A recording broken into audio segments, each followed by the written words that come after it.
نکاح کے بعد رخصتی کا سنت طریقہ کیا ہے؟ کیا دلہا گھر والوں کے ساتھ لڑکی لینے جا سکتا ہے؟ لڑکی کی رخصتی کے لیے باقاعدہ طور پر بارات لے جانا جناب نبی کریم صلی اللہ علیہ وسلم سے ثابت نہیں،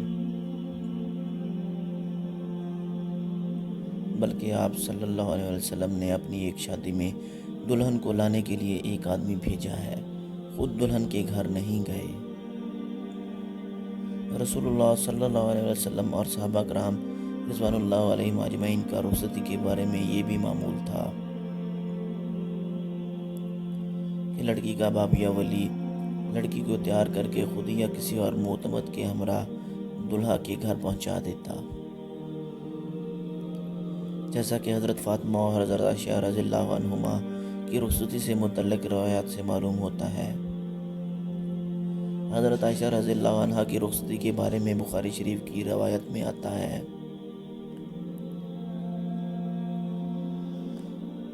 کہ آپ کی والدہ آپ کو حضور صلی اللہ علیہ وسلم کے ہاں پہنچا کر آئیں، نہ آپ صلی اللہ علیہ وسلم خود تشریف لے گئے تھے نہ آپ نے کسی کو بھیجا تھا۔ حضرت فاطمہ رضی اللہ عنہا کی شادی کے بارے میں واضح روایات ہیں کہ آپ کو ام ایمن رضی اللہ عنہا کے ساتھ حضرت علی کے گھر روانہ کیا گیا، اور ظاہر ہے حضرت ام ایمن آپ صلی اللہ علیہ وسلم کی آزاد کردہ باندی تھی، نہ کہ حضرت علی رضی اللہ عنہ کی، یعنی کہ لڑکی والوں کی طرف سے آپ کو چھوڑنے گئی تھی، نہ کہ لڑکے والوں کی جانب سے لینے آئی تھیں۔ لہذا نکاح اور رخصتی کا بہتر طریقہ یہ ہے کہ مسجد میں نکاح کیا جائے، پھر نکاح کے بعد لڑکی کو اس کے محرم کے ذریعے دلہا کے گھر پہنچا دیا جائے، اور اگر خود دلہا اس کے گھر والے جا کر دلہن کو لے آئے تو یہ بھی جائز ہے، اس میں بھی شرعاً کوئی حرج نہیں۔ اور اس موقع پر اگر رشتہ دار خواتین و حضرات اور دوست و احباب جمع ہو جائیں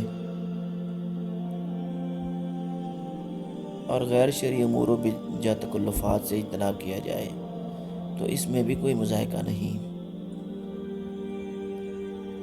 البتہ باوقت رخصتی سادگی اختیار کرنا بہتر ہے، خرافات اور ناجائز کاموں سے اجتناب لازم ہے۔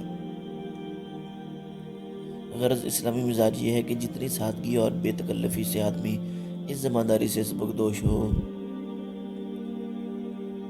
یہ زیادہ بہتر اور قابل ستائش ہے۔ اس میں میزبانوں کے لیے بھی آسانی ہے اور مہمانوں کی بھی راحت ہے۔ ویڈیو پسند آئے تو لائک کریں اور دوستوں کے ساتھ شیئر ضرور کریں، ہو سکتا ہے آپ کے شیئر سے کسی کے دل میں بات اتر جائے۔ ہمارے چینل کو سبسکرائب ضرور کریں۔ ملتے ہیں نیکسٹ ویڈیو میں۔ اللہ حافظ۔